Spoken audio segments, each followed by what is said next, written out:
Hello. I did my final project over the tic-tac-toe game. My project was capable of being a tic-tac-toe game, which you can play on the Android Studio software. And some of the features it includes is being able to check scores during your game and resetting the game multiple times, such as if you wanted to play with different friends or wanted to challenge yourself, etc. Example codes to guide me through what I was trying to interpret into the code.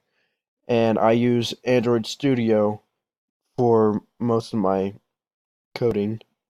And I also had a video to guide me through setting up my device, which was seen through the GUI. I had a pretty large amount of challenges. I had at some point my score button not working and having to get all the separate buttons on the GUI to work in their own separate ways.